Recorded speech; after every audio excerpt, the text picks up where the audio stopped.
ওর বাবা একটা ভালো ব্যবসায়ী আর ছেলে জুতা বেচতেছে। তো এই কথাটা খুব টাচি ছিল, খুব কষ্ট লাগছিল, খুব চোখ দিয়ে পানি বের হয়ে গেছিল। ওইটা কিছু মনে করি নাই। আল্লাহ মানুষকে মুখ দিছে বলার জন্য, তার চামড়ার মুখ, সে বলতেই পারে। আমার ভালো লাগা ছিল আমি জীবনে কিছু করতে পারবো, এখন আমি করতে পারছি, এখন আমি ভালোবাসি, ভালোভাবে থাকতে পারতেছি। আমার বাবা আলহামদুলিল্লাহ এখন আমাকে নিয়ে গর্ব করে যে আমার ছেলে, আমার কোনো হেল্প ছাড়া বা আমার পরিবারের কোনো হেল্প ছাড়া আমার ছেলে আজকে এই জায়গায় দাঁড়াতে পারছে। এতে আলহামদুলিল্লাহ, শুকর আলহামদুলিল্লাহ। ঈদের শপিং এর জন্য আর কি আমাকে একটা বাজেট দিছিল।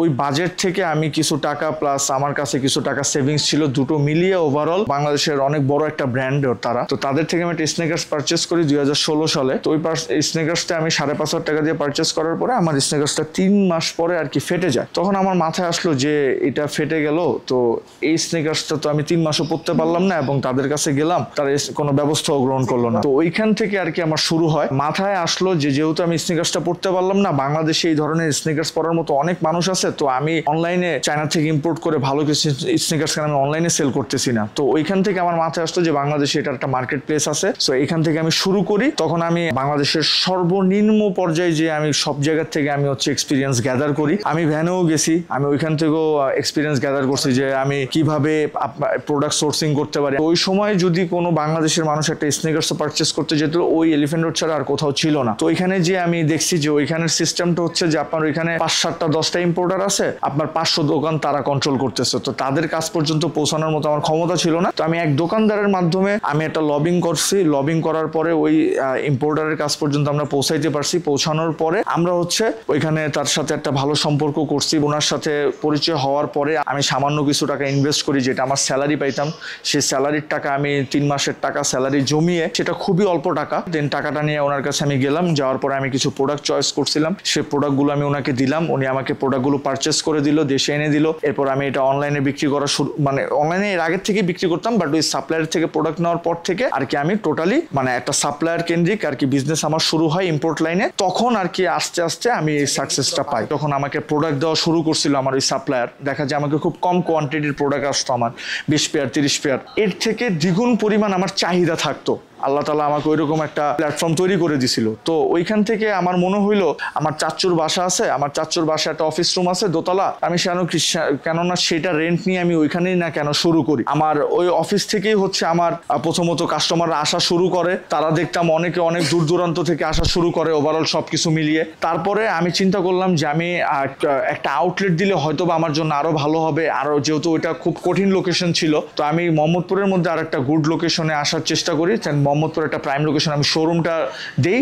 সেইখান থেকে ইনশাল্লাহ আল্লাহর রহমতে আমি সাকসেস পেয়ে আর কি এই যমুনা ফিউচার পার্ক এবং ধানমন্ডি আউটলেটে আমি শোরুম দিতে পারি। একটা সময় আমি নিজে ডেলিভারি করছি আমার প্রোডাক্ট করোনার টাইমে। এমনও সময় গেছে যে প্রোডাক্ট ডেলিভারি আমি নিয়ে গেছি করোনার টাইমে, যখন আমার অফিসও বন্ধ। তো তখন আমি নিজে আমার বাইক দিয়ে ডেলিভারি করতাম। তো এখানে আমার একটা কাস্টমারের একটা ভিড় ছিল। একটা অ্যাডিডাস ইজি 350 ভার্সন 2 নামে একটা প্রোডাক্ট তখন আমি লঞ্চ করছিলাম। তো এই প্রোডাক্টের জন্য আমার যেহেতু 40 স্কয়ার ফিটের শোরুম, প্রোডাক্ট রাখার পরে হাতে গোনা 2 জন বা 3 জন মানুষ দাঁড়াইতে পারতো। তো একটা কাস্টমার আর কি প্রোডাক্টটা পরে আর কি উনি ওনার এক্সিস্টিং যে প্রোডাক্টটা ছিল সেটা রেখে উনি নতুন প্রোডাক্টটা পরে উনি চলে গেছে। এটা আমরা যেহেতু আমি ওই সময় নিজে একা আমার শোরুমটা দেখতাম, কারণ আমার স্টাফ চালানোর মতো কোনো অ্যাবিলিটি ছিল না। যেহেতু আমি আমার অফিস রুমটা ভাড়া দিতাম 5,000 টাকা, আমি আরেকটা স্টাফ যে রাখবো ওই সাহস আমার ছিল না। তো ওইখান থেকে আর কি শুরু হয়। ওই একটা ঘটনা ঘটে, এইটাই আমার পুরোপুরি স্পষ্টভাবে মনে থাকে যে আমি খুব কষ্ট পাইছিলাম, যে ব্যাপারটা আর খুব হাসিও আসছিল যে এরকম একটা ঘটনা ঘটলো আর কি শুরুর দিকে। যে এটা আমি আমার বাসার থেকে শুরু করি। আমার পেজে যারা আমার ফ্যান ফলোয়ার, আমাদের পেজের ফ্যান ফলোয়ার আছে শারিয়া শু হাউসের, শেয়ারসের, তারা জানে যে আমার খুব ছোট্ট একটা 40 স্কয়ার ফিটের একটা অফিস রুম ছিল।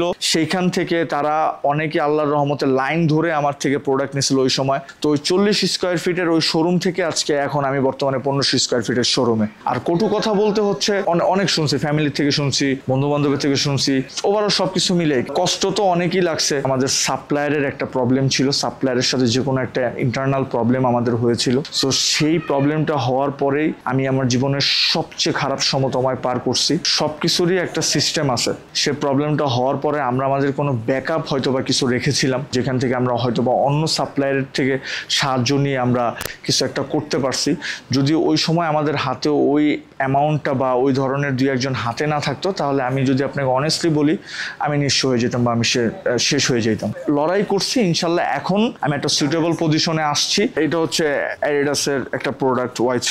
এই ধরনের প্রোডাক্ট আসলে দেখতে খুব সুন্দর লাগে, এগুলো পরলেও একটা ক্লাসি লুক আসবে আপনার কাছে। ওভারঅল এই প্রোডাক্টটা আমি এই জন্যই কিনতেছি যে প্রোডাক্টটার খুব হ্যাভি একটা লুক, হ্যাভি লুকের সাথে এটার যে ম্যাটেরিয়ালটা, এই ম্যাটেরিয়ালটাও খুব সুন্দর আমার সাথে, মানে আমি লং টাইম এটা ইউজ করতে পারবো।